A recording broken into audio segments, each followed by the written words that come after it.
I'm going to now invite Rahab up to invite and introduce the panel and the subject for this afternoon's debate, which is photography in the 21st century. Rahab, over to you. It has been immensely generous of the Delhi Photo Festival to ask me to moderate this session with leading figures of photography from around the world today.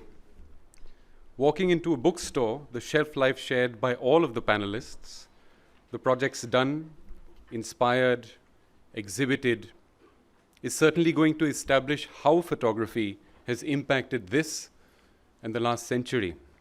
And by the sheer proximity to all of you, all of the panelists, there is solid ground to believe that the medium will find nourishment for the expectations and the impressions that one has of it in time to come, and one will have of it. As proximity is also about degrees of engagement, systems of contextualization, if not understanding the relative scope of the medium today, this brief introduction is meant more as a meditation about distances and nearnesses that the field itself generates. Not only a cultural tool, but a force field of references today, a form that induces us to take more images, to absorb more images, to decipher more images, and hence to predict and engineer ever so more. In an exhibition titled Photography, a Victorian Sensation in Edinburgh this summer, an arresting phrase concludes the display. Images taken in a single day today are probably more that were taken in the entire 19th century. Though not a numbers game, as David had suggested, ever more reasons are now explored for why and how we perceive the world and why that really matters. Perhaps part of the discussion today will certainly elucidate this. Many would believe that the immersive nature of photography is experienced when it demonstrates its subject and arouses an awakening, a riveting, often intimate testimony that engages the spatial and that allows for encounter and an entry point. The last decade has witnessed discussions about the medium's sense of change, its afterlife, its obsolescence, its performativity, its documentary nature, the interface with art practices, and the hierarchies that are redrafted not only by what images showcase, but how they showcase them, for whom they showcase them, and where. So much has been predicted and predicated on the end of one format and the beginning of another, a kind of spiral, a demise, or is that just about the evolution of the medium itself? Can the form of photography ever make one clear exit out of one form or state into another, or does it leave behind a residue? The 21st century is certainly not about an end, but the beginning of a transformation. A transformation, like an unearthing, is a process. And when viewed from above, the lines of sight between different strategies on the ground gradually unfold.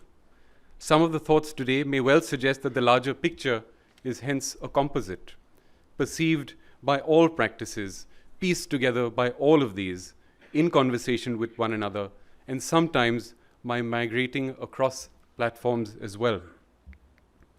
An image, though, is a compact, an inducer of memories, a shapeshifter of formats, a stream of consciousness that dreams touch the surface of every day. A collective that has captured audiences from around the world with almost 200 photo festivals now running annually, and I believe India has 5 with many around the corner. And so departure, imitation, and then return are perhaps part of its very surface.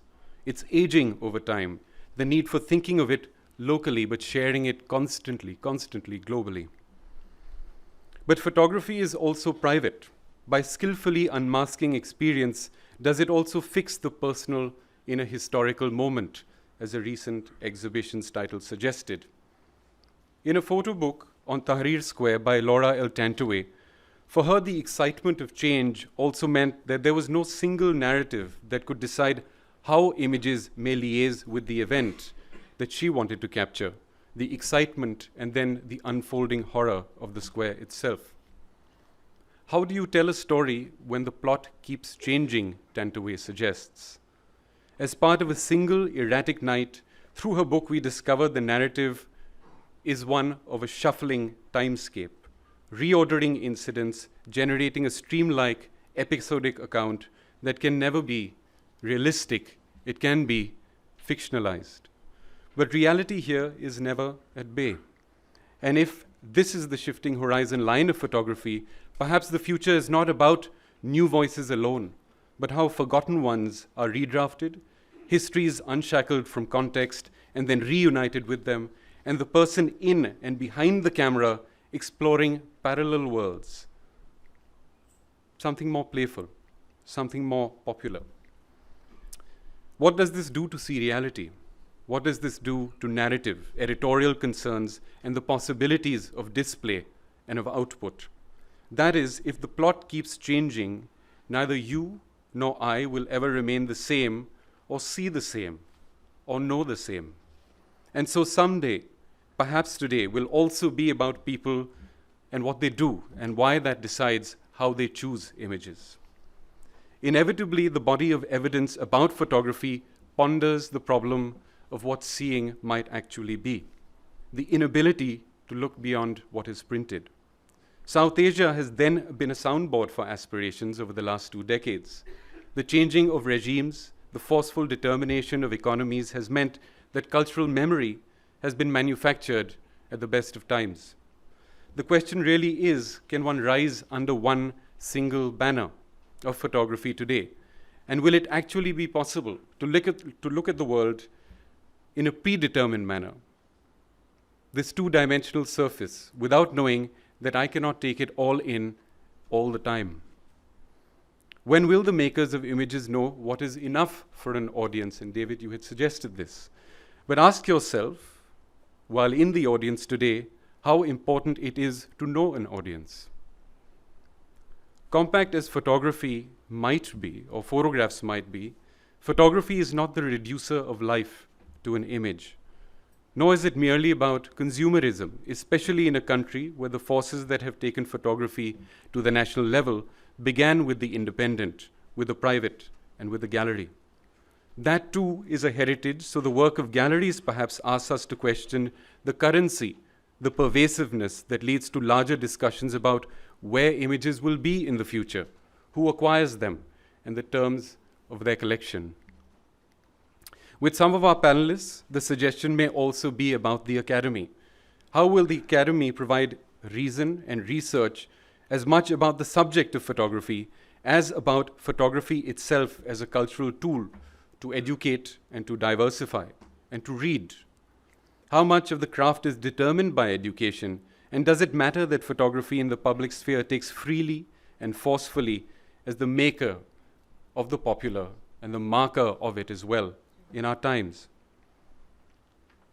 Are we losing control? Or is our grip on photography more like a handshake, a wave goodbye, or arms folded in conversation, or akimbo when informal, trying to have an open dialogue with a friend and knowing that we will meet very, very soon? Thank you very, very much for your patience. I will now introduce our panelists in alphabetical order. David CAMPANY is one of the best known and most accessible writers on photography in English.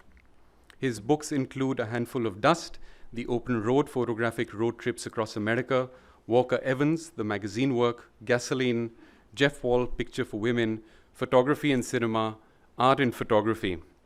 His recent curatorial projects include Walker Evans and Anonymous at the Rencontre d'Arles, Louise Baltz, Common Objects at Le Bal Paris, Victor Bergin, A Sense of Place, Mark Neville, Deeds, Not Words, and Anonyms, Unnamed America in Photography and Film, again, Le Bal 2010.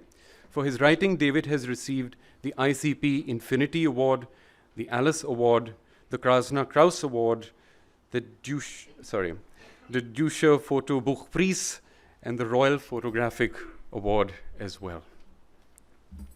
Devika Daulet Singh established Photo Inc. in 2001 as a photo agency and publication design studio based in New Delhi.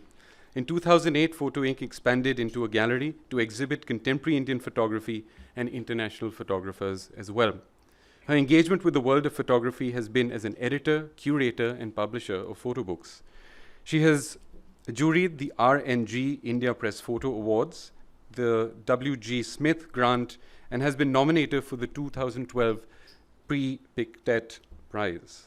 Devika was Associate Curator for the Indian presentations in 2007 in Arles and 2007 Photo K Biennale in France.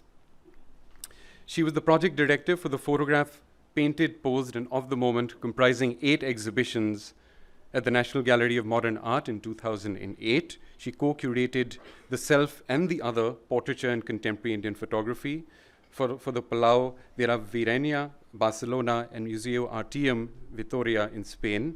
In 2011, she curated a group exhibition photographing the street, Afghanistan, Bangladesh, Bhutan, India, Maldives, Nepal, Pakistan, and Sri Lanka, which was exhibited at the first edition of the Delhi Photo Festival. In 2012, she curated a group exhibition, The Portrait, Contemporary Indian Photography, at Photofreo, Fremantle, Australia. And of course, last night, an exhibition of Roger Ballen's extraordinary work was opened, and I know that Mr. Ballen is here, and a very, very warm welcome to you, and it is a great privilege to have you here with us. Regina Anzenberger was born and lives in Vienna, Austria. She is an artist, curator, founder and director of the ANZENBERGER Agency and Gallery, director of the Vienna Photo Book Festival, member of the nominating committee of Joop Swart Masterclass and Pre-Pictet, curator of many international exhibitions and editor of books like 22 Photographers, Austrian Documentary Photography, Ferdinand Schmutzer, A Photographic Journey, East, West, Ferdinand Schmutzer, Photographic Works 1894, 1928. Her own artistic work includes publication like Philodendron, exhibition catalog with paintings, drawings, black and white photographs, all about golf, The Dog Shakira, Golf Diary, My Golf Diary, and Roots and Bonds. Thank you for being with us. Rob HONSTRA, born in 1975, is from the Netherlands, is a documentary photographer of predominantly long-term projects, both at home and around the world. He has published 12 books of solo work, produced documentary series for a variety of international magazines, and taken part in numerous exhibitions in the Netherlands and abroad.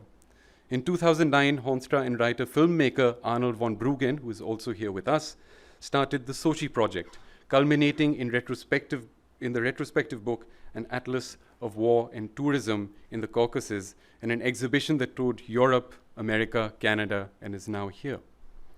He is the founder and former artistic director of Photodoc, Space for Documentary Photography, and current head of photography department of the Royal Academy of Arts in The Hague. HONSTRA is represented by Flatland Gallery. Please give them a warm welcome. And may I now invite our panelists to come up. Well, for the most part, I'm going to ground our conversations in something that is based on your own practices, and hopefully that will lead to something around the practices and this amorphous question of what the 21st century will be for photography. So not to go in alphabetical order, David, but I will start with you. And this is with reference particularly to your book on Walker Evans. I do have this book, and I was browsing through it the other day, and there's a great, let us say, narrative about modernism in there. It talks a lot about the image and the printed word. And of course, this is something that connects, in a sense, all the people on the panel today as well. I was also looking at an exhibition this summer at the Photographers Gallery on the Chinese photo book, which I'm sure that you are familiar with as well. And a lot of the material that was published in these books was from the early 20th century. Yeah. So my question really is about the sense of modernism that you talk about in your book on Walker Evans. Is it now more and more with your practices and all that you see informed by other practices that are emanating from Asia at all? Is that something that comes to bear or will come to bear in your writing now and subsequently? Yeah, there's a lot in there, isn't there? So take one thing at a time. I never like to predict. The future will take care of itself, and the future will be, well, I always say to photographers, assume the worst and hope for the best. We have, you talked about the popular, which is interesting. I've always thought it's important to make a distinction between the popular and the populist. The populist is the Rupert Murdochs of this world that will appeal to the lowest common denominator. It's populist culture is manipulative and it's shallow. The popular was much more of a democratic idea of a participatory culture and a respectful culture and a pluralist culture. So one would hope that we're aiming for a popular culture and not a populist culture, but the trend is towards the populist. That's the way the big media corporations go. Fewer and fewer corporations own more and more of the media outlets and more of the history of photography. It's no surprise that Bill Gates is buying up old archives. There's money to be made in that, and that determines how images will circulate. So my interest in, I don't know how pedantic this is, but my interest in Walker Evans came about because I thought the museum had got him wrong. That generally speaking, museums collect single exemplary rectangles that they like to put in drawers and take out and put in frames. But Evans was a man who had to work for a living, and there was no living to be made as an artist. So he worked in the popular press, as it was becoming a populist press. And he realized that it wasn't enough just to make your images. You had to take care of how they were edited. You had to take care of the writing. You had to take care of the design. And you had to take care of how that work met its audience. You couldn't determine what the audience made of it, but you had to take care at least of that. There's an American photographer and writer who died very recently called Alan Sekula, who wrote, "The big problem is that photographers are often the proletariat in the production of meaning. They're the detail workers. They make the pictures, but the real power belongs very often to the writers and the editors and the owners of the means of production." Not wanting to get too Marxist about it, but that's how it is. So one salutary thing I have noticed is that more and more photographers are becoming very, very acutely aware of this. And this is why we've seen the return of the photographer who is also a writer, who is also a designer, who is also a publisher, who is also the editor of their own work. This is interesting. I think there's a kind of final realization that if you don't do that work around your own images, someone else will. Well, that's interesting, because when you were talking about this, I was also thinking of the work of Fazal Sheikh, for instance. Yes. Now, he's very interesting in the sense because he expresses through his photographic work the inequalities, let us say, in the non-Western world, but he's also trying to redraft hierarchies. And so in this respect, I would actually like to move to you, Rob, and your recent publication that you brought out. You concentrate a lot on how hierarchies have to be redrafted in the publishing world, and of course even politically through the Soji project. And it's essentially a very political statement that you're making over there. How did you arrive at it? That's a big question again, of course. I mean, I think if I talk about my approach towards photography, and I can add to what David said as well, it's indeed true that we photographers make ourselves, and that's slightly different in how you formulate it, dependent on what did you say, editors, designers, those kind of things. Mm-hmm. And that's the kind of shift I try at least to make, is by saying we don't have to make ourselves dependent on this group around us, even not on galleries, on curators, on whoever.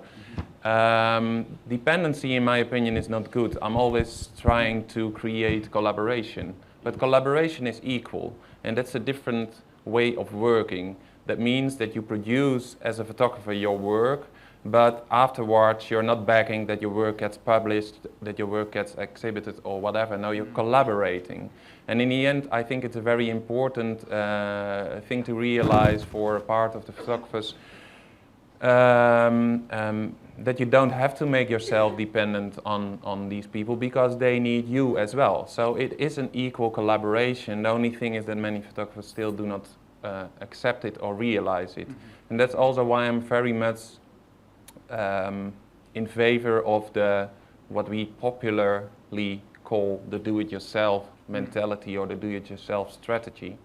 I strongly believe that with all the things we get right now in new media, in internet, the technique of photography, which is bizarre simple nowadays, everyone can make good photos. So we have all the tools to do whatever we want to do. We are, in a way, independent. I wonder what will be the moment that everybody realizes that we are independent. And if you make yourself dependent, you get a wrong, like we're going back to where we came from. The photographer is doing the photos, and the people around us are taking our photos away and are doing the rest. And I think it's very important to realize that you don't have to make yourself dependent, even not in exhibiting. I mean, there are fantastic spaces on the street, there are fantastic spaces available which are empty or whatever. Create your own exhibition, don't make yourself dependent. That's a kind of addition. And you feel that it's really changing currently in the photographic landscape. Right. Well, this is interesting because I would like to now shift. That sense of dependency can also be seen as an interdependency very often when you come to institutions. I'm also talking about in the realm of the gallery world, and also which stand out as institutions today. Of course, Devika and Regina both are very well aware of photography books, do several books themselves. I would like to know or have your sense of what you make of the realm of self-publishing today.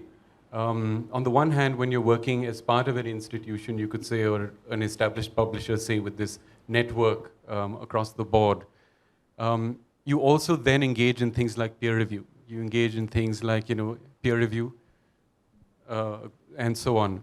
Do you think self-publishing has that much of a criticality involved as maybe institutional interventions do? Or do you think there's an exchange there that can happen? Well, both of you all may consider it. I think self-published books are the most interesting books these days. I think no institution could make books like this, what a photographer can do and bring out of his creativity. It could be very important that photographers work with designers. I think it's more important than to work with an institution, or also with a writer. So to have a good essay or a good text is probably also essential for a self-published book. I have sort of been trying to, formulate the thinking about the role of the gallery and how that is going to change, in my view, in the coming years. To me, the gallery, and I've been running one now for almost 8 years, I do end up, sensing that the gallery as a physical space is ceasing to be as important as it was, say, 10 years or 15 years ago. And that's primarily because people are finding it far more convenient, collectors are finding it far more convenient, curators and writers are finding it far more convenient to actually scout the net or ask for digital files and do their research, for instance, that way. Less and less collectors, I find, are even visiting galleries to actually see the actual object before they buy it. And I'm sure that might echo, or you might see that happening in Austria as well. So for me, the gallery, and I've been saying this to a few of the photographers that I work with, that it's a place of vanity.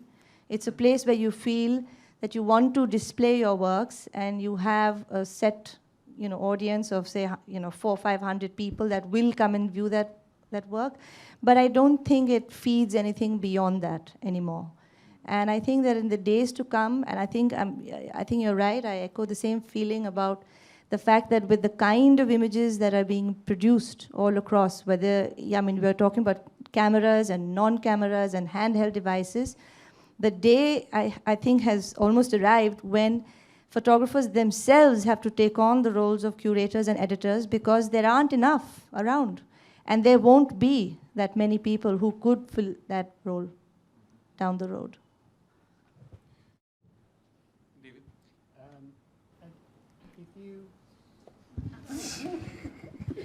If you go and see a really good exhibition, by that I mean something that only works in an exhibition, and the specific encounter and the specific experience can only happen in that way, that's a good exhibition.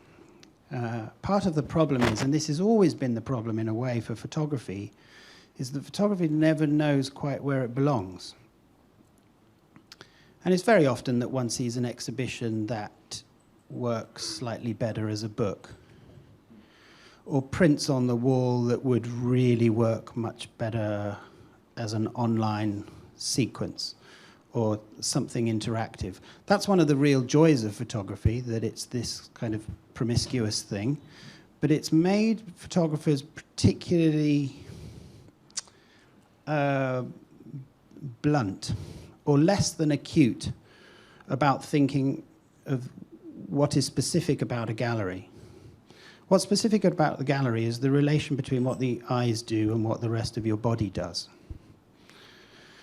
You might say that's also specific to the book, but in a different way. The book is for the eyes, and it's experienced bodily in a different way. But if you go and see a show where there's a deep, deep connection, let's say, between looking and thinking and walking and moving between things, and the work is presented in such a way that it couldn't really be presented any other way, then you'd accept that there's still a place for the gallery. The problem is that because photographers can work in any cultural space, it often makes them less sensitive to what you can do in a gallery. They often just treat it as another space, another way to reconfigure the work. I mean, I think of great exhibitions. You probably all can think of great exhibitions that could only be exhibitions. And on that basis, they will always exist. Unless one wants to say there's no place for that anymore. But that would be like saying there's no place for having a body and legs. And I don't think that's going to happen. Well, the other part of this, sorry, was anyone responding to this? The other part of this discussion is also about time spent in materializing projects. I think I read in one of the essays that you had written about Bresson and how it took him really 20 years to arrive at the fact that there was a book, coming out, which has, Yeah, which he didn't edit. Which he didn't edit. Yeah, exactly the point. And this also goes with the other book that you mentioned, which is Daniel Merritt's book, You Haven't Seen Their Faces, of all the individuals, businessmen who were responsible for the global economic crisis and, taking portraits of them and so on and so forth. The question really is, actually at the heart of it, what is this mix of consumerism and art practice that, people can engage in? And how does maybe the academy, and here, Rob, you can also talk about this a little bit, how does the academy view photo books, and how does necessarily the institution and gallery view photo books?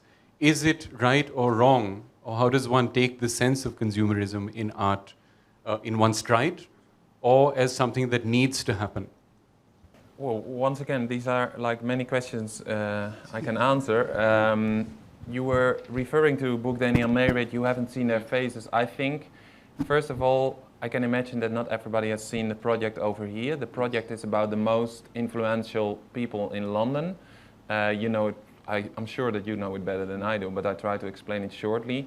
It's a book in which he captured the faces online and put a raster, a security cam raster, over the faces to give them a look of people who already draw a kind of suspicious feeling over it. And it was referring to the riots in 2011, if I'm not wrong, where looters who were going into shops stealing stuff during the riots, they were captured by these security cams, and their faces were shown on public places, on the streets, on the internet, everywhere. So you saw these faces, and Daniel, the author, apparently thought like, okay, can you do this? Can you just, without proving, because they didn't go to court yet or whatever, can you show these faces online in the public space and saying, by taking them from security cam, saying about these people, you are suspicious, you are wrong, whatever. And then he referred it, or he makes a reference to the next,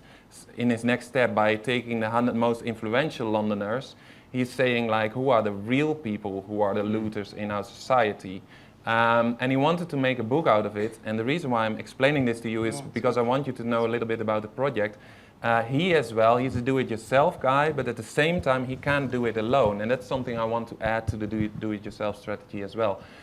Because he was exhibiting his work in Madrid and saw that only these images with a security cam raster over it, framed in an exhibition, weren't working at all. The reason why it wasn't working at all was that the exhibition was sponsored by a bank. And the director, the CEO of this bank, or some of these people who were in the higher hierarchy of this bank, were in his series, were in the most influential people in London. So there were people from this bank coming to a pre-opening of this exhibition, walking around over there, and he was following them to see what was happening. And instead that these people became angry by seeing the faces of their CEO or whatever, or by at least questioning why he was doing it, they were only saying like, hey, I had a cup of coffee with this guy, and I had a lunch with this guy lastly, and fantastic that he's hanging here in an exhibition. So they didn't get the point. And now, the reason why I say it regarding do-it-yourself, and that's the most important, is that he thought, like, I have to make a book out of it. And he printed a Blur book, you all know Blur, printing on demand, and he printed them on white pages. And that was the moment he spread it around amongst publishers. He said, like, maybe I want to publish this. And he also went to a small publisher, Riot Book, and that was the only publisher who said, I want to publish it, but you have to do it totally differently. And there, the moment is that we photographers realize we also need to collaborate, of course.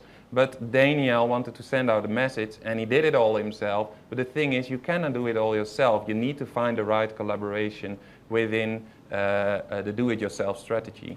And if I copy this to myself, I also absolutely can do it alone. Although I feel completely do-it-yourself, I don't make myself dependent, I need to work together with designers, I need to work together with a writer, Arnold, who's also here, I need to work together with the curators of this Delhi Photo Festival to finally realize and bring out the message I want to bring. That's only one answer to the many questions you were asking in your... So regarding education, that's maybe, and then I will stop for a while again. What can we do in education?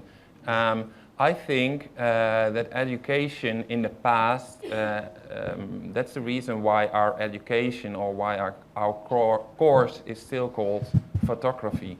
So you go to the art academy and you go to the photography department. That's from the past, in the time that we were educated as photographers, with as a result photographers making photos and then seeing what would happen to their photos.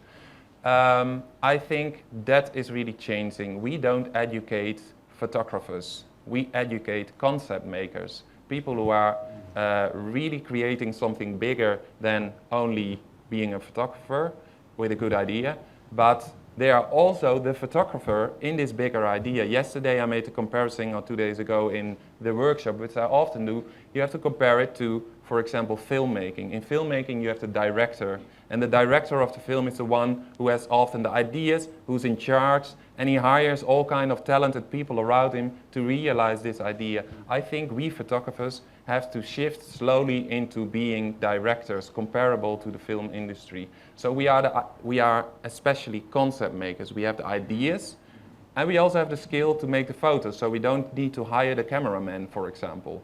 But in the end, the concept, the bigger concept, is much more important than being able to make a beautiful picture, because there are 7 billion people currently in the world who make beautiful pictures. So that's not necessary.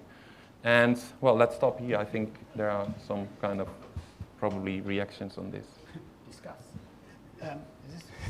Did you say disgust? Just coming back to what you said, Rahan, about hierarchies. Can you just take that one away so I don't get distracted? Thank you. So don't get hierarchies and also consumerism. I've never heard. I mean, I know you have to buy a photo book unless you're looking at it at a library. It's a pretty low level of consumerism. And here's a good example of how low it is. I was in Paris a few years ago, and there was an exhibition of the work of Robert Frank. Very well-known photographer.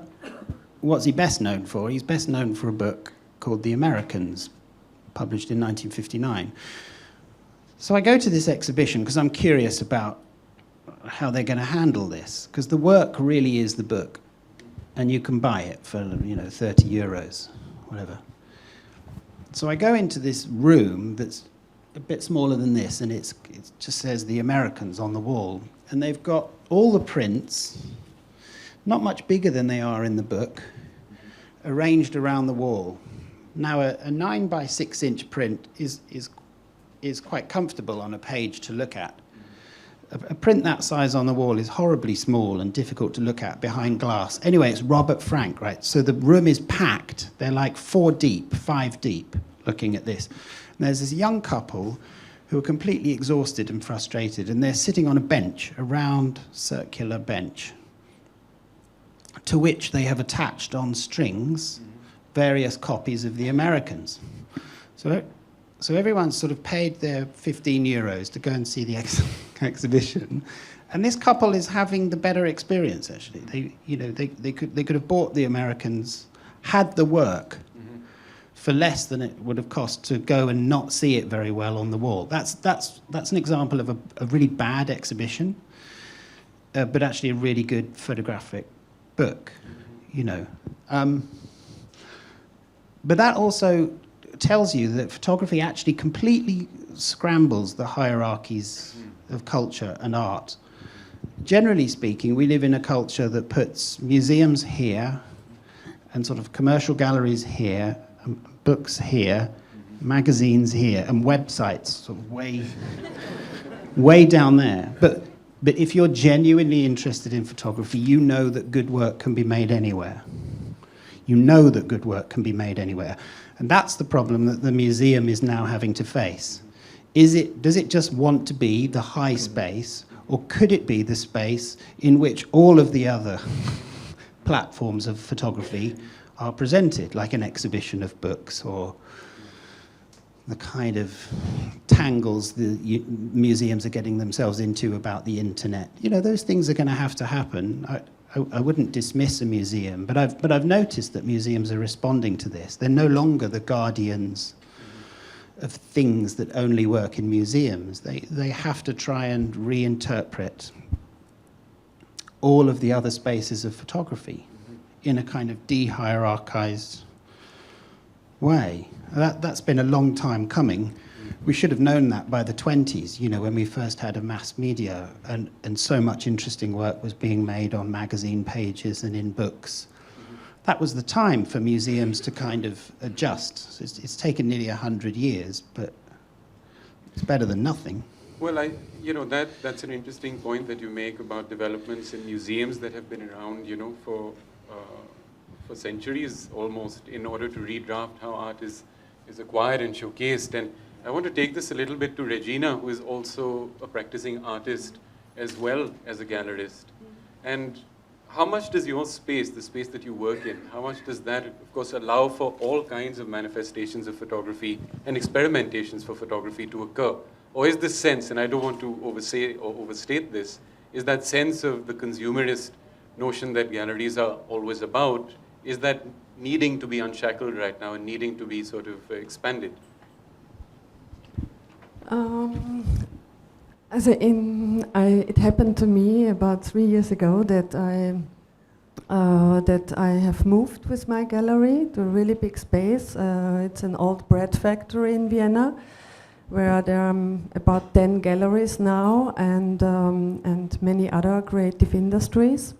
So it's about 260 square meters. Suddenly I had this really big room for me, and I could do big exhibitions. We have also a lot of visitors, but I could not afford to go to really big art fairs like Paris Photo or Art Basel or whatever. So I kind of developed a different concept with the gallery. So we started a festival. We started the Vienna Photo Book Festival with another gallery, with Ostlicht, which is an even bigger gallery above us. And I also started, I expanded the bookshop a lot. So we sell a lot of books which are published by photographers independently or very small publishers. And also I started an educational program, so we started to do workshops in the first year and then decided also to do a 10-month masterclass. It's a program for about 16 photographers who want to do a long-term project, and they meet once a month. They have 4 masters, so these are our photographers. And then we have 8 times, we have guest lecturers like Rob also, who coming for a day and showing their work. Yeah, so it's more, in the meantime, it's more like a center of photography than a gallery I'm doing, and it makes a lot of fun, and I enjoy all these many different activities. Myself as an artist, yeah, I come from painting. I started painting when I was 13 years old. So this is kind of what I always followed until now, and I mixed the medias a lot.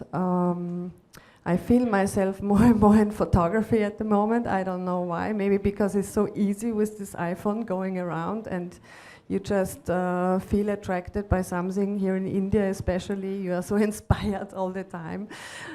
You feel like India is like a big atelier for me.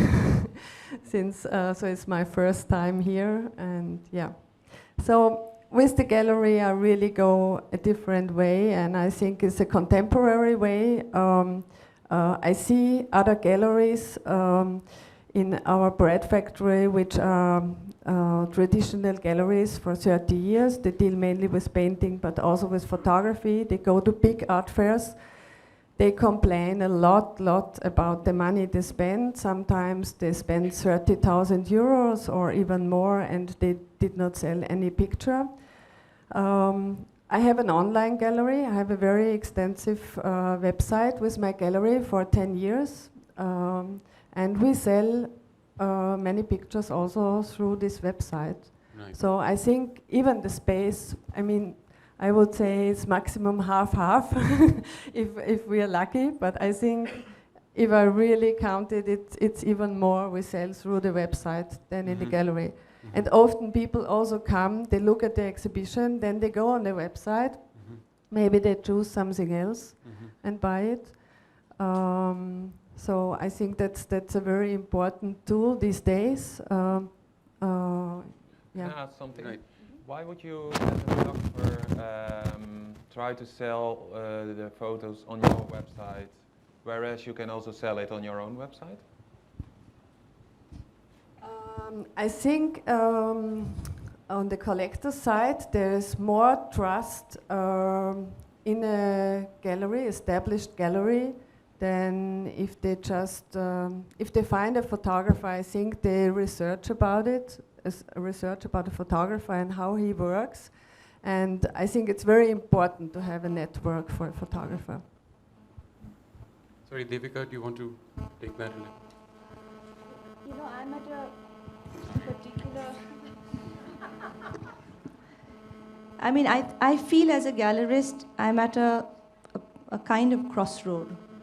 And the crossroad is as such that in the last, I think, year and a half, when photoing actually, I had shut it down to reconstruct the new space, there was this very intense period of 9 months while I was actually working as a construction manager.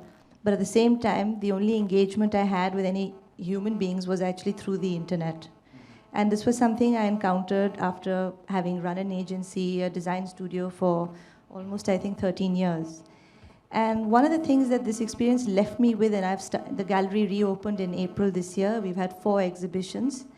And I'm struck by the fact that I don't see the gallery as being a physical space that will endure. And I'm sorry I'm disagreeing with you on that one. Because I think that we require different modes of production, and I think we also require different modes of presentation. And I think this distinction for me now between what is ephemeral and what is material, I mean, that's constantly playing on my mind. Because there are just way too many photographers out there who are producing images, and there's just no way for galleries, editors, curators to sort of keep track of it. And it's impossible to do that sitting in, in one location, sitting in one gallery in Delhi. Museums may have a better chance at it because they actually only visit the canons, or once in a while they'll do a show which talks about emerging photographers, and then they start looking and scouring all over the world for them. But for the commercial gallery, I think you have to reinvent yourself, and I think for you, as the idea of the photo book festival is one specific way in which you can create an identity or some kind of individual practice. But for a regular commercial gallery, I think that the days are numbered, because you can do beautiful presentations online, and you can experience those images as most people are in a very ephemeral and transient way. And there's I mean, I don't know how many photographers actually go out there today, and I'll ask this audience here, you've been all shooting images on your SLR, your iPhone, but how many of you are actually making physical prints and putting them into boxes? I mean, I don't see that happening at all. Well, we'll definitely have this interaction with the public, and we'll ask them questions too. This would be really interesting. But before David, as you grab the mic, I also wanted to suggest this is also the issue with media. I mean, Marshall McLuhan, the media theorist, says, medias need to adapt and evolve. One thing leads to another. And so the question also is how much of not only the online sort of usage, but also online material that is coming through, how is that really incorporated within an institutional setup, or maybe even within the academy with your own practices? Is it something you consciously think about while writing and doing what you do? Yeah, I mean, for me, the most profound thing that Marshall McLuhan said, he's the Canadian media theorist of the 50s, 60s, 70s. He said, new media do not make old ones obsolete, but they do redefine them on their terms. And he used to say this often, and in an interview, someone said to him, so what comes after television? This was in the early 60s, and he said, I don't know, but it will include television. He was dead right, that's what the internet is. And so we ought to be aware that we shouldn't necessarily be thinking in a kind of linear way. There is a technological progression, but there's a very interesting kind of spiraling that always goes on, where new media reinvent old ones. I mean, who would have thought 10 years ago there would have been such a renaissance of the photographic book? As soon as the internet arrived, all of the futurists were saying print is dead, all of that stuff. Ridiculous. Absolutely no historical consciousness about how media work at all. Certainly hadn't read McLuhan. I've curated a show that's in Paris at the moment, at a very interesting space called Le Bal. And just by way of example, to pick up on your last point, I won't tell you about the whole show. I'll tell you about a cluster of 3 images that are on the wall. And I care about them as images. I do not care about them as commodities. One of them happens to be a very rare vintage print by Edward Weston that we had to insure for $60,000. The one next to it is a Walker Evans picture, but it's a press print that was made during the 70s, and you can pick these up for like $50. And the third one is an image by Giorgio Somma, photographer from the 19th century. Actually, it's of a shape of a figure that was preserved in the ash in Pompeii. And I bought that on eBay for €5. And that's not what those images are about. It's not like I'm putting labels on them saying how much they were. I want you to relate to them as images. But it's a curious thing that images do have some kind of, once they're objects, they have some kind of commodity status or other. Sometimes that's a very high status, sometimes that's very low. I personally don't give a fig about that. I'm more interested in them as images. And if I want that Edward Weston and that Walker Evans and that Giorgio Somma together, that's how I want to do it. Actually, in the same space, 5 years ago, I wanted to have a piece that Walker Evans made for a magazine in 1946, where he photographed labourers on a street, walking past his camera, really serial photography. He's standing there, they're passing, he's taking pictures. And I wanted that in the same space as a picture by Jeff Wall called Men Waiting, a group of men waiting for work, unemployed men waiting for work. That happens to be one of only 3 prints. It's mounted on 22mm aluminium, behind glass, in a frame. It weighs 460 kilos, and it's in a collection in Los Angeles. But if I want to put that Jeff Wall next to that Walker Evans, I've got to get that picture from LA. The Walker Evans magazine I took on the train to the took it in my bag. But I wouldn't want to say any one of those is more significant than the other. It's just that that's the nature of photographic images. Great things are made in the space of and in the name of contemporary art, and great things are made elsewhere. And my interest is in sort of bringing those things together. Yeah, I mean, when you talk about that, it also talks about the pace of photography, which is what I was trying to insinuate here by reference to how things are moving online. And when I was doing this, I was reading actually about your project, Rob, and I was reading one particular article in which you mentioned that you'd rather not be called a photographer, but a documentary maker. And a lot of that has to do with the time spent that you take and the idea of slow photography or slow journalism. I mean, in a world in which you have these shuffling images, and of course one doesn't need to look at the surfeit, but certainly bring critical attention to, how do you think you're doing it in your practice? And do you think that will have longevity and time? You mentioned there that you've now been called the Russian photographer after the amount of time that you have given to this, this one particular project. Mm-hmm. But that amount of time that you're giving to them, that amount of that you are cultivating, mm-hmm. is going to do with the few projects you will be able to materialize as a consequence. Yeah, I think partly what you mentioned is the labeling from outside. So if you talk, for example, about the fact that people see me as the Russian photographer, that's labeling from outside, of course. I know I'm not, but who cares about it? Same with being a photographer or being a documentary maker or being an artist. That's also a question I often get, and I never know exactly what to answer. Also because for me it's not interesting what you can answer on it. Whatever I am is not interesting. What I'm making is the one I care about. And if you want to label it art or documentary or photography or whatever, for me that's all fine. I really don't care so much about all this labeling. It's also very difficult to talk about this labeling. But I could have said, indeed, I'm a documentary maker. I can also say I'm a storyteller. I can also say I'm an artist. And if people disagree on it, then it's perfectly fine, but don't bother me with it, something like that. So that's one part of it. And then Rob, can I? Yeah, sure. Because you mentioned director at the beginning, and the director being a model. Mm-hmm.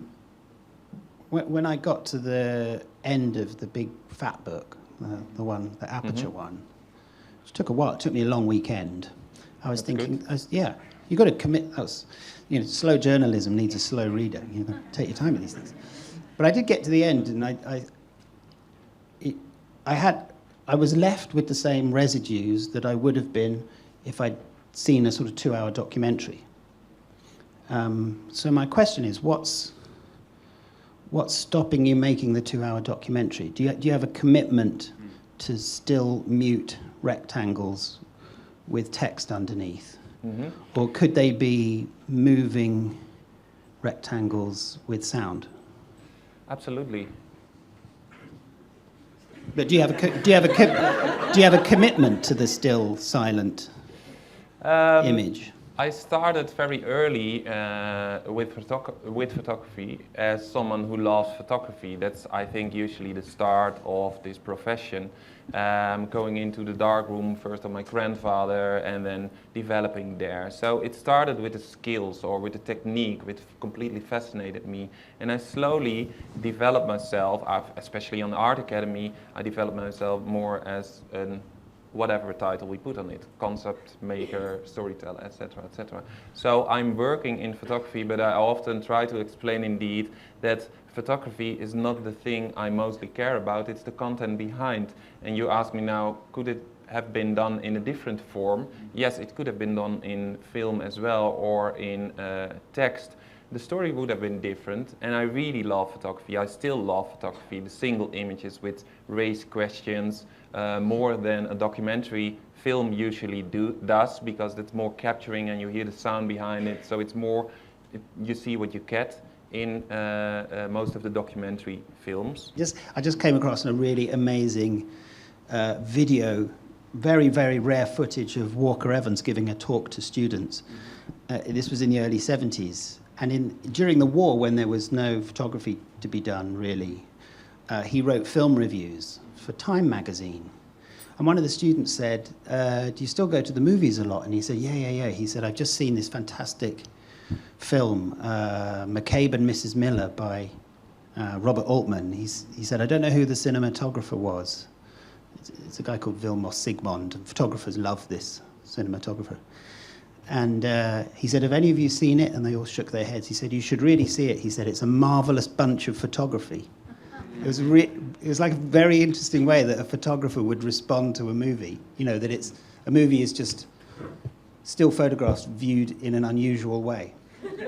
It's a marvelous bunch of photography. One of the things I would like to then move to is about how you position photography, and Regina and Devika, I would like you to respond to this.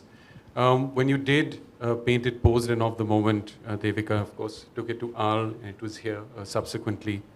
There's also the question about how one positions photography from a particular location at this point of time. In an essay that a colleague has written, Brigupati Singh, he says, when you think of Walker Evans, you think of Cartier-Bresson, you think of photographers. But when you come up with a series of names from India, you think of Indian photographers.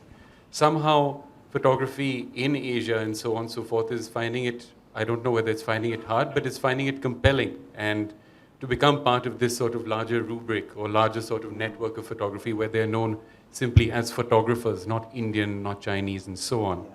What is how difficult or easy is the positioning of photographers today, and this kind of sense of an identity that is always expected of it?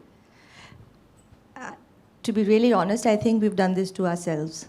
You know, we've participated in exhibitions that wanted to sort of classify us as Indian photographers. There's contemporary Indian art, there's contemporary Indian photography. So whether it's anywhere in the world, with the rare exception of, say, a few painters and few artists, like Vivan, who's sitting here, or Dayanita Singh, largely we've all sort of, jumped into a collective bandwagon to sort of fly the flag. Right. And I think it's going to take a long time to be able for individuals to sort of, wrest themselves out of this and, be part of the larger rubric. And I think it's you have to also take into account contemporary photography in India is barely 10 or 12 years old. I mean, you didn't have galleries till 10 or 12 years ago. So you are talking about a medium that actually needs, it needs nourishing, and it needs nourishing over at least 3-4 decades before it can actually produce individuals that can sort of, walk side by side along all, international artists and photographers. We don't have the infrastructure. We don't have proper schools. NID just about has set up a MFA program. We've got another school. I mean, we have schools in Delhi, but they're all offering, or in Goa, for example, but they're offering very, very specially, tailored courses for commercial photographers. And there are diploma programs. We don't have faculty. So, we're sort of trying to pull in students and, photographers to become the first faculties of all these institutions. So we are, quite frankly, we're like 30, 40 years behind. I don't think you are. I mean, you mentioned Cartier-Bresson and Evans. There was no education for them. They were self-taught. There was no such thing as photography education. There was no such thing as a gallery system when they were working. Evans only sold prints as commodities to collectors in the last 6 months of his life.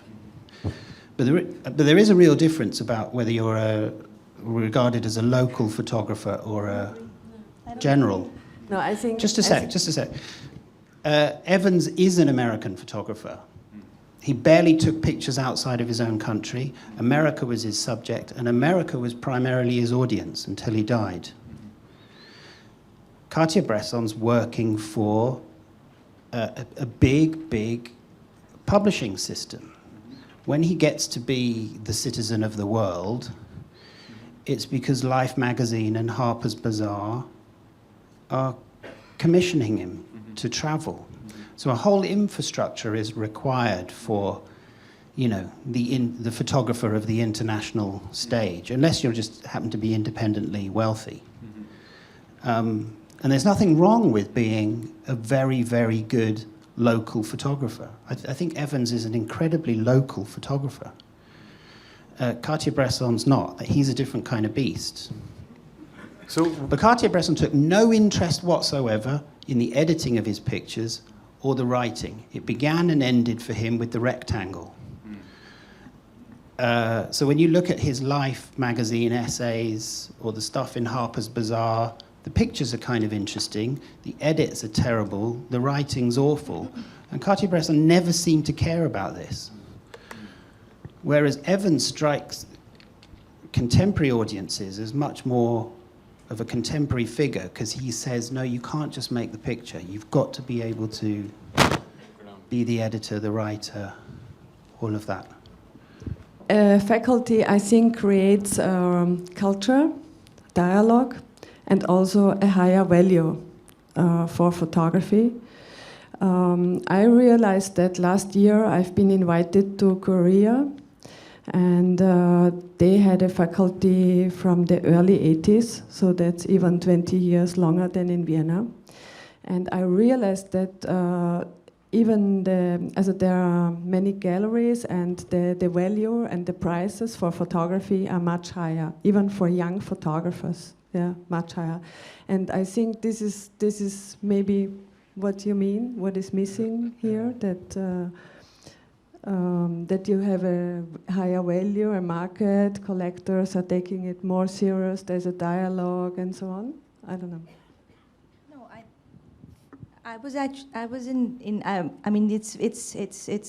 it's bizarre to compare what happened in America in the 60s. In terms of the galleries that did arise. I mean, Cartier was selling prints in the late 60s in America. And here's a European photographer who found flavor, found a market back in America. We are still struggling. In 2008, when I set up Photo Inc., I sold 3 prints in the first year. I almost went bankrupt. I mean, and it's still a struggle. It's not as if we have, galleries, springing up in Bombay, or the Bombay gallery shut down. We've got just 2 galleries now in Delhi and 1 in Bangalore. I mean, we're 1 billion people. We should have, the idea that if you think that the gallery is the perfect model, it's absolutely not. It's a very difficult scenario here. We don't have this education. We don't have the infrastructure. I mean, a festival is a wonderful addition to this landscape. But we are taking these baby steps. It's going to take India at least another 20, 30 years before you can actually start, comparing photographers emerging out of this economy with what's happening in the West. We don't have the infrastructure. I think if we allow the existence or non-existence of a developed gallery system to be the measure of photography, we've lost the fight already. No, I'm talking about schools and museums. Oh, that's different. No, I'm talking about that whole infrastructure, which includes schools, museums. I'm so glad that you've got 5 festivals now in India. So we don't even have a photography museum right now in India. Or even, an institution that's wanting to collect photography. Maybe you don't need to collect it. I don't. Well, I think it doesn't. Can I also add something? I don't think, like, if you say, like, it will take at least 20 or 30 years to keep up with whatever there is. I think it can go much faster. If I compare it to Russia, where I traveled sometimes, I've been always looking for colleague photographers, interesting photographers, and until 2008, I hardly find them. You only had, like, the conservative, black and white reportage photographers. But since 2009, it slowly started, how do you say this, coming up. And if you see what's happening currently in Russia, and that only happened in the last 5 years, and you know everything about it because you are showing their books, showing their work in your gallery, mainly focusing on these upcoming photographers from Russia or Eastern Europe, it's amazing what's happening over there. And education, and that's what I totally agree on, education is a very, very important part in this. Many of the young Russian photographers decided not to study in Russia in 2009, but go to Europe to study over there and then come back. And these are now the key figures as well in education in Russia, as they are the ones who are setting up all these kind of things, which are also happening over here, like a Delhi Photo Festival. There was also a festival in Russia. And so it can go really fast at the moment that the education system is good, that the reference point changes, because that's very important.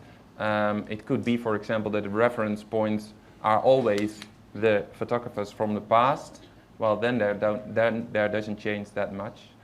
So the reference point should be probably different, but it can go so extremely fast. I'm totally convinced that within 5 years, it's really vivid and energetic, and there are so many talents over here who will definitely get international recognition as well. I'm totally convinced about that. Yeah, no, I mean, I mentioned in my talk about the value of photographic education. Training to be an artist would only be a small part of that. I would have thought the best part of a photographic education would be to teach people how people like Rupert Murdoch would operate, or how a news agency operates. Not to do, I mean, the interesting thing, there's only been really a kind of developed critical photographic education in the UK where I am since about the mid-70s, which is quite a while, I know. But the question everyone faces within UK academia is, how come the standards reached by photographers before that were so high? I mean, really high. And it's because very often photography attracts autodidacts. People are doing things against the grain. People who want to do things in their own way. Right. They don't necessarily want to be trained to enter some kind of system. I'm going to take that lead, and as we have a limited amount of time, I want to give you a sense of some of David Campany's writing. I want you to elucidate these next 3 lines about the context of them, and of course pitch a question to all of you, because it is about photography in the 21st century, and something of its aura needs to be gotten rid of, and something of its history needs to be remembered. So please explain the context of this, and then maybe one by one we can just have a few thoughts about what the aura is and what the hidden histories are, the hidden need is. Writing any history of photography is like herding cats. No sooner have the authors dealt with the genre or theme than forgotten books emerge and beg to be included in subsequent volumes. So Pa and Badger must take 1 step back for every 2 steps forward. Can you explain that a little? Yes, I can. I mean, only because I happened to write that quite recently. Most of the time I write so that I never have to think about it again. Get it out of my system, unplug that hard drive. I think we're terribly served by our written histories of photography. And it's because they were established by art historians working within more or less traditional museum frameworks. And it meant that it was a kind of mixture of, you know, great names and technological innovations. And that's still the kind of standard model for photographic history, the construction of photographic history. And now against that grain, one has things like vernacular practices, the history of printed matter, the connections between photography and other disciplines which were always somehow denied or made the museum embarrassed, like photography and graphic design, or photography and literature, or photography and cinema. And I think it's only now, just coming back to McLuhan, precisely at the point where photography is not the spirit of the zeitgeist anymore, it suddenly becomes available for a much more rich and complex history. So coming back to your point about photography in the 21st century, I don't think there's anyone in the room who would say the 21st century, that's the century of photography. Well, it's not. I mean, it would be the moving image, it would be video, it would be all kinds of streaming. It doesn't mean, of course, it doesn't mean photography disappears, but it becomes what McLuhan would have called an eclipsed medium. It's not obsolete, but it's eclipsed. It's in the shadows. You'd have to be perverse, and we are all perverse, to want to make still, silent images now. And it's only printed matter that demands that an image is still and silent. Anything screen-based can be moving and noisy. So, and historically, eclipsed media were always very, very interesting. At the moment that the pressure was somehow off, to embody and symbolize the times. The moment that pressure is off, it's released into other things. Right. And that, it seems to me, is where photography is now. Right. That's why there's been such a kind of sprawling of what documentary photography could be, because it's no longer defined by the big selling mass media magazines that formulated what a photo essay should be. Okay. We'll take it from there and pass it to you, Rob. Aura and inclusion, perversion included. Well, the reason why I raised my hand is that I think it becomes interesting right now. The moment that photography becomes part of bigger things, that's exactly the moment. I'm very happy that I was born in '75 and became a photographer in professional photography in 2004 when I graduated. Right, exactly the right time. Imagine it was 10 years earlier, then I would have worked for those magazines and etc. and made indeed 8-page stories, 10-page stories. I'm so happy that it never happened, because now it's becoming really interesting in photography. So that's the reason why I raise my hands and say, like, the 21st century is the century, the best century for photography, because photography is no photography anymore. And you can also change it and say, like, if it's not photography anymore, then it's that, and so it's not. But okay, let's not do this discussion. Regina, please. Yeah, for me it's also perfect now, the situation now, because as I said, I come from painting. For me, I always painted, I always photographed since I was 12, 13 years old, and I think especially now photography mixes with a lot of other medias, and I really love that. We do that also in the gallery. So the exhibition is called also Handmade Books. So that involves a lot of handmade things. And I have at least every second year a big show in the gallery called Handmade, where there's all kind of photography mixed with fabric, stitching on photography, painting on photography, whatever. Yeah. So I know also the pure photography work. I mean, I worked in with magazines a lot with my agency. I founded my agency in '89, and I was picture editor for many different magazines before. And so I lived off photography, magazine photography for let's say, 20 years. 20 years, and but I enjoy it much more now. It's much more myself, I feel,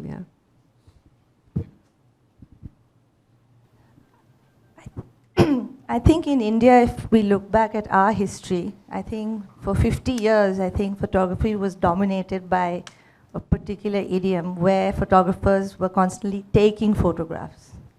And I think the last decade we saw them making photographs, and I think the next decade and decades to come, I think we're going to sort of now revert back to the idea of taking photographs, because it's no more about, actually making a photograph yourself.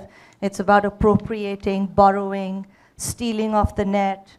I mean, there's going to be new ways in which photographers are going to try and make images, and I think, at least in India, at least I'm looking forward to seeing some of that expanding and photographers exploring that, because it can't remain confined to the very traditional modes of making images or that we've seen now for the last 50, 60 years in India.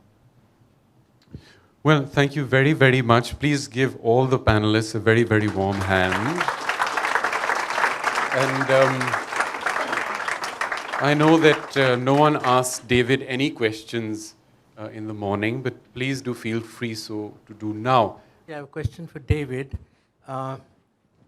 We live today in a highly politicized world, and you mentioned two photographers and mentioned recently the death of Alan Sekula and the other, Victor Bergen. Both worked in very complex ways with the relationship between image and text. In fact, Victor Bergen's almost more of a theoretician and an art historian, but yet if you go to Wikipedia, it says he's done 200 exhibitions. So this relationship between image, the still image, and text, and their politics, do you think that this is a kind of, if I'm saying, since you talk 21st century, are they 20th century political Marxist photographers and theoreticians? And does that position hold any validity? Do you think that the future generations will feel that these are masters or these are positions that can give something to people for the future? Well, Victor's alive, so I'll tell him that next time I see him. Predominantly 20th century. Yeah. I mean, I learn a lot from them. I've never had that. I've never had that linear feeling of wanting to consign any practitioner to a moment. We live in highly politicized times, and we live in wildly unpredictable times, and you never know when something even from the deep past finds a contemporary resonance. So I'd never dismiss anything. I mean, it's interesting. I'm attached to a university, and my library is constantly trying to get rid of books. They're sort of obsessed with the internet, and everything will all be online. And fair enough, a lot of stuff will. But when they come to me and they say, well, nobody's taken this book out for 5 years, it's over, I kind of say, be careful. You just never know when something from the past suddenly flashes up, as Walter Benjamin would put it, in its contemporary resonance. And I have 20-year-old students who are fascinated by some of that image text work by those artists of that generation, and they see something in it as a way out. I just can't be that judgmental, and also experience has taught me that when you look at a piece of work from the past, if you like it, it's contemporary. You don't like it simply because it's old. if I go and look at a painting by Chardin, which I do often at the National Portrait Gallery in London, I know very well when and where Chardin was working, but I see something completely contemporary in it too. I think that whole, I suppose one of the faults of that kind of modernism that you're talking about is that it was so obsessed with the rejection of the past and of the now. And that's always struck me as mildly psychotic. I think if you don't live in the past a little, the present a little, or the present a lot, and the future a little, you go mad as an individual and as a society. And the 20th century taught us that. You know, it's not just a matter of art, that's a matter of political life. When we're talking about education, I was wondering, all of you live in different countries with very different kinds of even high school education systems.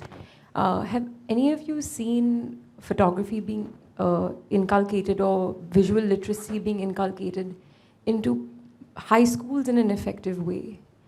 Because I feel that we now communicate through images, everyone. For some people, more through images than they ever type, right? I'm eating this, I'm here, you take a photograph, you send it. And so the fact, not just about reading, you know, Rupert Murdoch and the corporate culture and the news, but just in the way we are communicating. It's as if you haven't been taught to write. If you haven't been taught to think about images, you're also not being taught to fully understand how it is you're communicating. So within perhaps the more, you can call it developed photography communities that you have, is there a discussion about including this kind of sense of photography in the public education system because of where it exists in our communication today fundamentally, outside of art, outside of academia, outside of all of that, just WhatsApp, you know? I don't know, I can start, I don't know, in all the countries, of course. In the Netherlands, it's like the government pays for 2 hours of art education to every school, and they can spend this budget, something like €10 per pupil or student, how do you want to call it?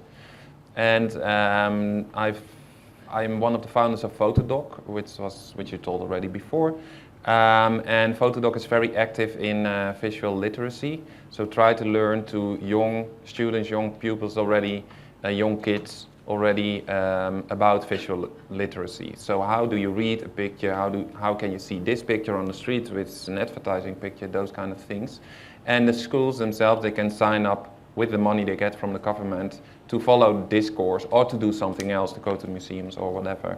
So it's something which is coming up and becoming more actual, more urgent as well. I think I totally agree with you. It becomes more and more important that young children already learn about visual literacy. And you can see it as well in the Netherlands because the schools are, they all want to follow these courses at the photo institutions. So they, at this moment, they ignore more the museum-like tours and those kind of things because this is very appealing to them as well to learn it to young students. And I wish there was even more money for it. I think it's crucial that it starts in a very early stage and not when you're 18 or 20 and going to an art academy or the first time that you think like I want to be a professional photographer. So it needs to start already in a very early stage. And in a way here, for example, Delhi Photo Festival, invite kids, invite young school, like the primary schools, and to give them tours, to tell them about the exhibition. That's very important. In the UK and in America, it's gone backwards. There was a great push towards this in the 1970s, and great steps were made towards, I guess, what we call visual literacy. I mean, literacy is literacy. We should have a word for the visual that didn't compare it to writing in a way. But the point about visual literacy is that it's not art appreciation, and neither would it be teaching a 10-year-old how to upload their selfie to Facebook. It would be, what does Facebook do with your data? Why do young women represent themselves the way they do on Facebook? Why do young men represent themselves the way they do? Who has the power in all of this? So visual literacy comes up very, very quickly against political resistance. And that's why it was closed down. We didn't want any more of that 60s radicalism in the schoolroom type stuff. And this is the kind of crisis situation we're in now, where, as you say, the sort of image stream in which your average 10, 12-year-old is drowning is quite terrifying. Because, to sort of paraphrase Jean-Luc Godard, if you don't use images, images will use you. The power they have over us to determine desires, values, attitudes to others is enormous. And so visual literacy will always be a political matter. And so it will always be a matter of political struggle. And that's a great situation that you're describing, Rob. I mean, long may that continue. But I think it's not only a government responsibility in the end. I mean, Sure. We are all responsible to teach our children or whatever what's happening already. So we can also take them to exhibitions, and we can also explain them about images. And in the end, I think it's really important. Otherwise, well. It's actually also for us, it's also a kind of next step to do workshops with children. This bread factory is a little bit outside of Vienna, also it's in Vienna, but still not in the center. And we are in a very multicultural area.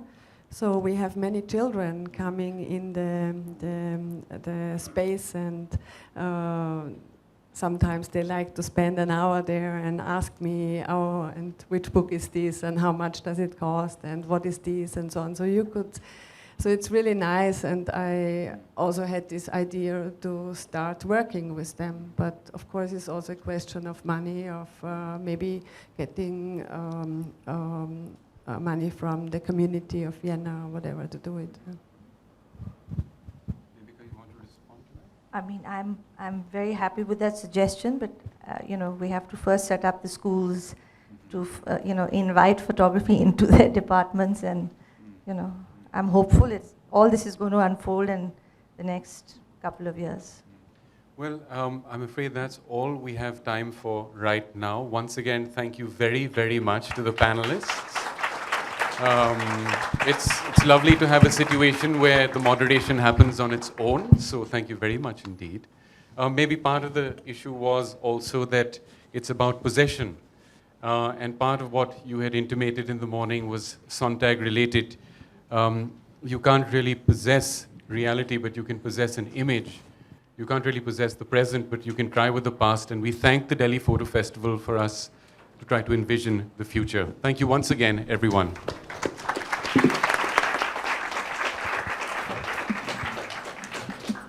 Hello, everyone. I think I take the stage under duress always because I'm not so good at this. Dinesh is much better.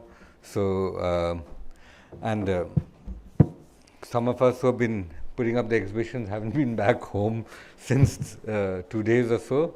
So we might not look our best in either way, Anyway, but that it's not about this. What we are talking about today is the Nazar Photography Monographs number 3, the third in the series, which is Kanuz Gandhi, that we are launching today. Now, this is there's a long history about how the Nazar Photography Monographs came about, and we shall go into that a bit later, and I'll go into that a bit later with Sanjeev Seth, who's been a big force behind the photography monographs and the editor of the series. But I want to talk about, this particular book, which is Kanuz Gandhi, because this particular book has been something which I have been associated with and lived with for, for quite a long time. When I used to work in Outlook, I was the picture editor there, and in 1997 was the 50th anniversary of India's independence, and I used to work on a lot of the special projects for for Outlook. And at that time, we were planning on doing all these special stories about, partition, independence movement, everything, And I came across this beautiful collection of photographs, which were with a person which had been shown at Leicester in England by a historian, art historian, photography, I don't know whether you gallerist and a part photographer called Salim Arif.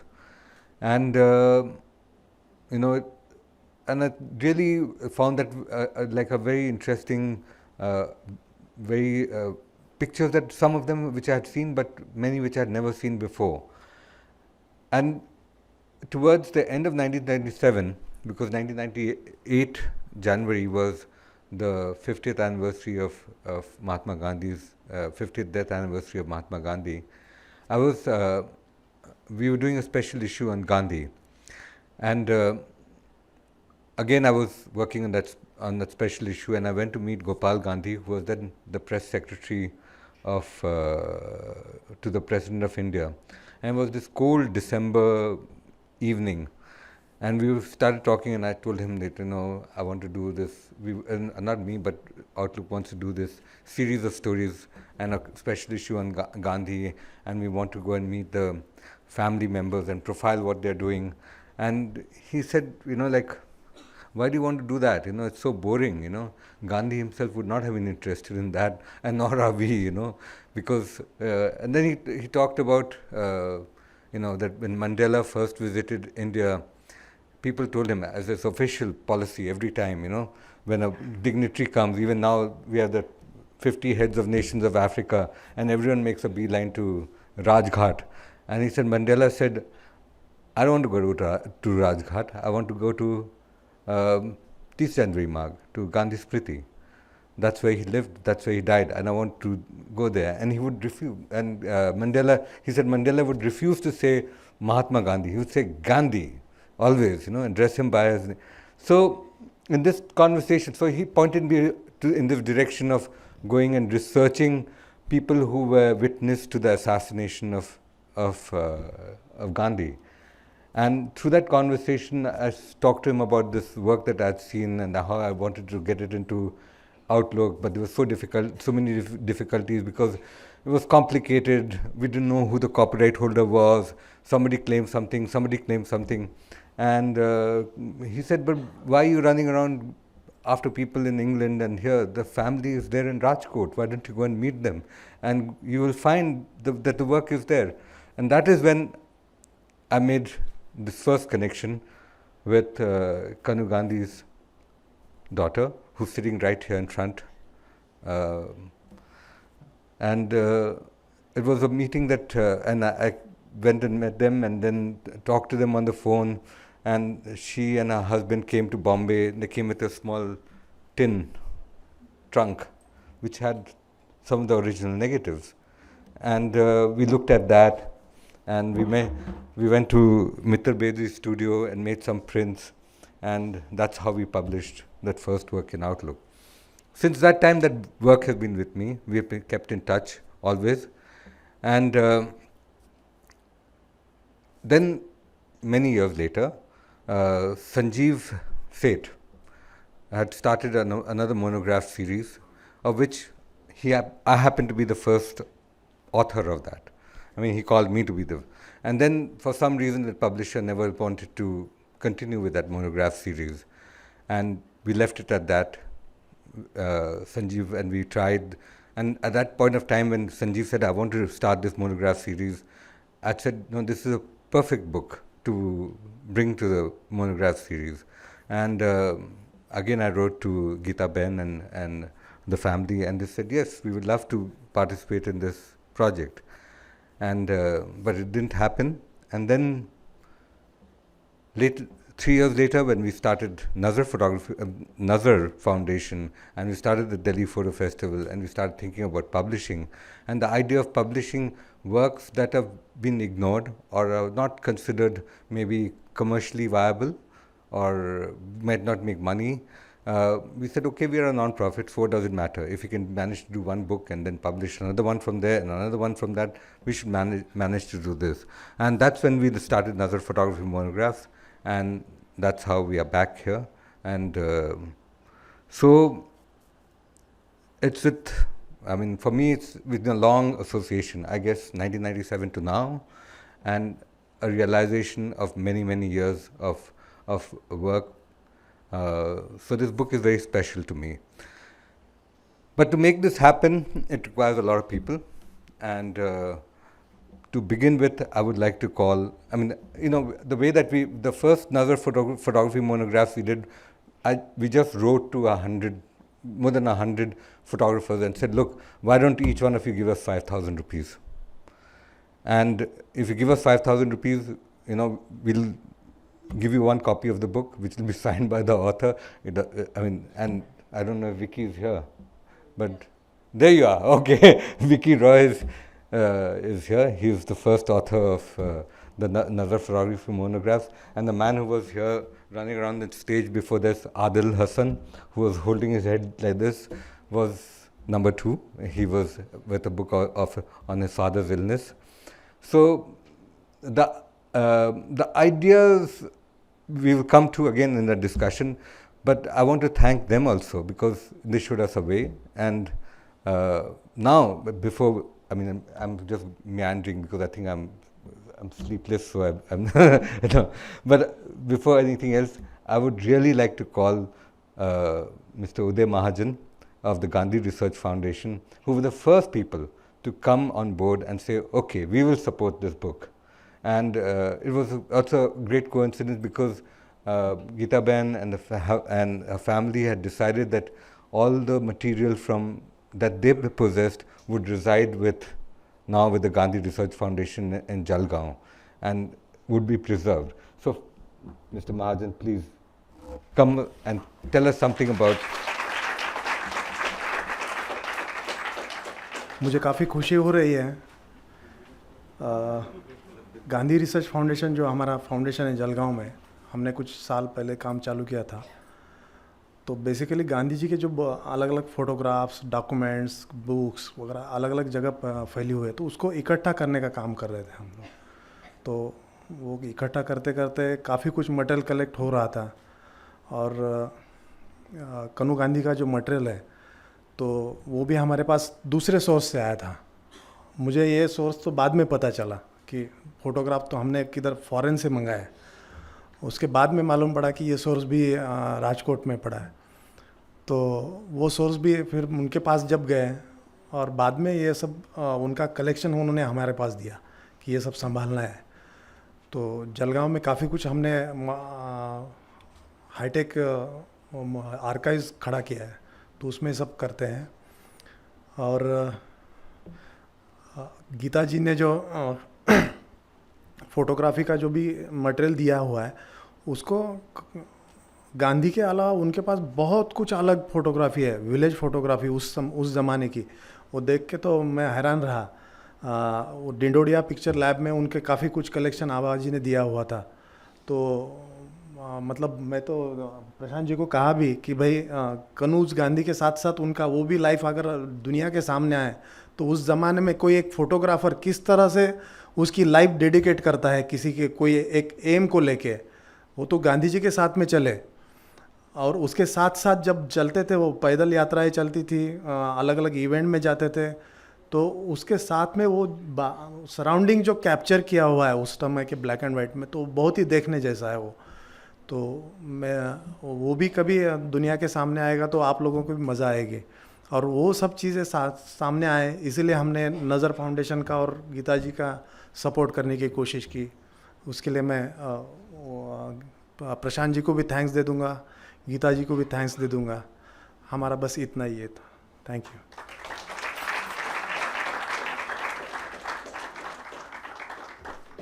Apart from Gandhi Research Foundation, Jubilant Life Sciences were the other big, very, very big supporters of this book. And between them, the two of them, and a few individual donors who are friends and family, and Mr. Harsha of Pragati. I mean, I think all of us know Pragati quite well, and we have all worked with them. And so I'm very proud that you have brought this book to us, and I'm very happy with what you have done for us. So can I ask you just to say a few words to us? Because I know all the photographers are always interested in Pragati and what you do.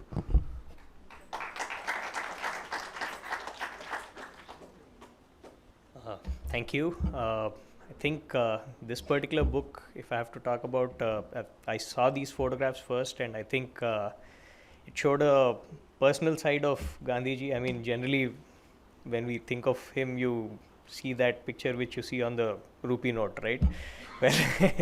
So it was a very different kind of a more personal, more humane look at his life. So we were really happy that we could do it. And I think some of the issues that we found when we did this job, I think is of general use to share with all photographers who are doing their books, We saw these were all in a particular tone, so we said, okay, let's do a tritone, we'll do this, that, all that stuff. Picked a photo, the paper that we wanted to use. So the prints were totally uncoated, so we said, okay, this is what we want to do. And so something that I'll tell all photographers, always go for one gang proof at least. Print some of the pictures that you think are very specific to, I mean, kind of, indicative of the whole collection. Print them, see how it looks, and then make a call. So printed it and then said, okay, this is not the paper to use, So we moved over. And generally, to all photographers, I think the most important thing is to get that connect of what you're expecting out of what you're publishing, how you want it to look, etc. These are the things that we need down first in the interaction between you and the printer. Once we have that, I think what technology to use, what the rest of the things, we can always, make it fall in place. Clarity of what we want and that handshake, I think, is the most important thing. So again, we're really happy with how the book came out, and do have a look at it, and would be happy to hear your comments. Yeah, thank you.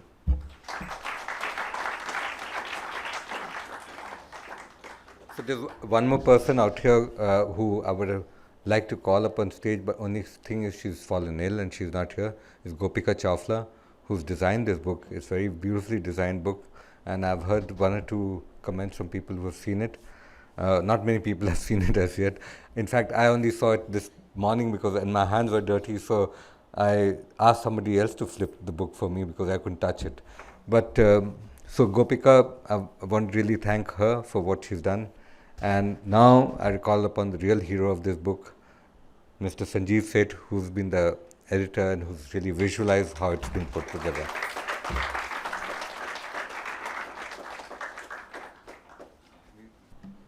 Yeah, well, this, for me, it began in the first Delhi Photo Festival when we were hoping that perhaps this would be the first monograph, which he told you it didn't quite work out that way, but we did manage to put an exhibition together. And at that time, many people know me, and lots of young photographers have been home, so they know my life. I live with my mother, who's 90-year-old, and I did have my father till 5 years ago. We live in two little rooms. My mum and my dad used to be in one, and I used to be in the other. And I look after both of them, both dependent. So whoever comes home, sits all day, eats lunch, watches me clean them up occasionally and feed them and do stuff.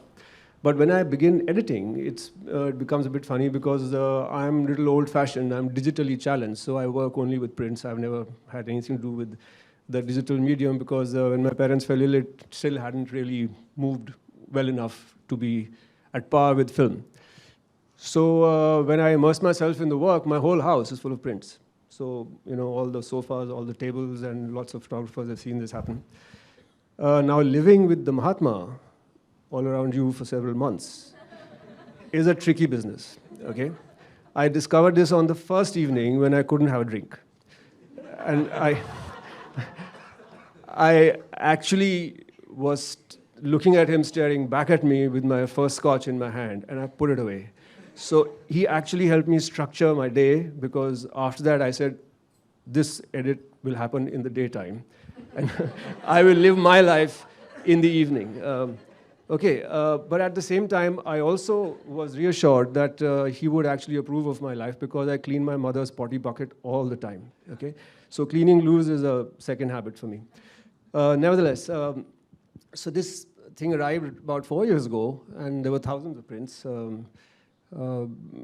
He says, I'm the real hero. Actually, that's the way Prashant is. He made the prints, he did the research. I just had to do a visual edit. But the visual edit has to happen. And after a long time of looking at the prints, it became pretty evident that this gentleman who was 17 years old and had just decided to actually start photography and was gifted a camera by one of the benefactors of the freedom movement, was another teenager who was like I was when I was a teenager. He was beginning photography with his first camera with film, and what a subject he had. He was working with his granduncle who happened to be the Mahatma. So I had content, and I had form, and you think of form versus content all the time when you're editing. In this case, the content was overwhelming because the Mahatma is overwhelming, and you can love him or hate him. Nowadays people hate him, but you can't ignore him. And he's so powerful in a photograph that he takes over every time he's there. So looking at the content, but trying to find the form, and it was moving form because this was a photographer who was learning from his first pictures, and over 10 years he became quite finessed, you see. One sort of told oneself that, look, history you can't tamper with. So the narrative will find its own pace, or its sequence rather. And all that I had to do was to spend time and punctuate the historical narrative, the visual historical narrative, by looking at the form of the photographer. So the content worked itself out because of the historical narrative. I punctuated it depending upon how his form moved over 10 years. And you found that here it was. So it came back now after 4 years, and it's done. I still haven't seen the book, but we'll see it just now. Well, the first time that you showed me the edit, I was quite surprised by the way that I had seen the book, not this book, rather, all the pictures in a certain different way. But the first time that Sanjeev showed me the edit, and I said, and it all made sense. I had a kind of a chronology in mind, which I had fooled around with while playing around with the pictures. And Sanjeev followed the chronology, but he broke it up in a slightly different way. And I wanted you to talk about that first section, the sort of Sevagram years, and the way that you put that together, because that to me is one of the most beautiful parts of the book. Yeah, actually, the first part of the book, which is 1937 and 38, and the first 2 years of Kanu's photography, are, to use a term that I believe Devika used when she saw the book. I think you're the first person to actually see the book, the PDF. And you said it's lyrical. And the lyrical aspect of it is actually because of the pastoral nature of the way they lived and the simplicity of that ashram and the way the Mahatma lived. And for me, two things were very apparent. One was that this was a personal feeling, that I always saw Kasturba, as somebody who was right there all the time. So in fact, when you see the book, I was very happy to be able to place her very strongly, even if she's in the margins, whether she's in the center or if she's in the background. Many times she's just blurred in the background, but she's there all the way through the book, just being the support, the pillar behind this gentleman. That was the first thing that struck me. And the second thing that struck me was the arrival of the Mahatma in the frame, because I remember these sorts of images when I was growing up as a kid, when my brother was making his first stamp collection. And some of these were in the stamps. So his arrival in the frame was something that was important to me. So I made him arrive after a few photographs, after Ba is actually there, and you were seeing the ashram first, the cottage, and then Ba, and then his feet, and then the Mahatma. It put together a sort of lifestyle with cows and other workers and open areas and the casualness of it all, that here was a community which was very calm, very peaceful. And just after this segment is when the undercurrent of the tension of what was actually happening to the country begins. Because we all know that, but Kanu didn't know that when he was growing up and he was shooting the Mahatma. It hadn't happened. So anyway, that was the first part, yeah. Well, I know I don't want to surprise, but did you find something in the way that Kanu photographed the Mahatma that was very different from contemporary photographers of that time? Well, the only thing, there are lots of pictures that he shot which are almost ditto, just carbon copies of what other people have shot. Because I guess just like it is with journalists now, you had a vantage point, there was an event happening, so 4 or 5 or 6 people were there, and you got almost the same picture. I guess one reason for that also is that the Mahatma was very particular about being photographed. He had told Kanu Gandhi, I'll let you take pictures, but don't bother me, don't ask me to pose, don't use a flash, I don't want to hear anything, don't disturb anything, just disappear. If you want to take pictures, do it, but I don't want to know that you're taking pictures. So I guess when he's doing a public event, he would probably have done all this with everyone else, because almost everyone has similar pictures. What Kanu Gandhi has is personal access. So when there was, say, Nehru visiting or Sardar Patel visiting, and they're all sitting in a corner in a room, confabulating about something, the picture is taken from outside the door with one door shut so that, probably they can't see him. So you have this geometrical progression of layers of proximity, but at the same time distance, because he's there and he manages to sneak into these people's lives and show just by a tilt of a head or by a gesture of, the fingers or the way the faces are moving against each other, the tension, say, between Mr. Patel or Mr. Nehru, or the proximity between Mr. Nehru and Mr. Gandhi. And this kind of a thing, I guess, can only come if you've been along with these people for a very long time. And he was there all the time with Gandhiji. So this odd sort of contiguity of distance and proximity, which he managed to bring to the photography, I thought that was fascinating. Yeah, I also noticed that, and I've added, I asked Sanjeev to write the kind of a foreword or an afterword for this, and he refused, and he said, you have to write it, and that's quite a task for me. But, for me, what I saw because of this was my own observation, that, as a photographer, that almost all the pictures are framed with the foreground being very important, and that led to, and whether it was done intuitively or instinctively, led itself to a sort of way of framing the images which were not current at that time. In fact, if you look at the book, you'll find, knees and feet going diagonally across, off-center images, all kinds of things which we would say, wow, like right now. But at that time, I don't think he was thinking about that. For him, he was in awe of that man, but at the same time, very respectful. And because of that, he devised his own way of looking at how things are happening.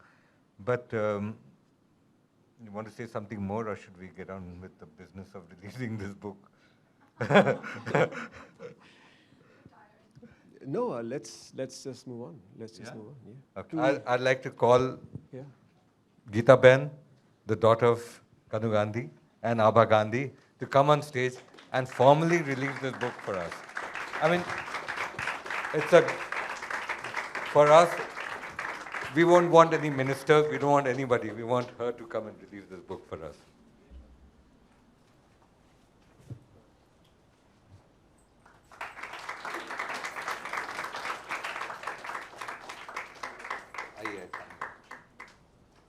Sushma, you should come on stage. Bhumi. These are the two lovely daughters of Bhumi and Sushma. Yeah, so you two have to be with your mother.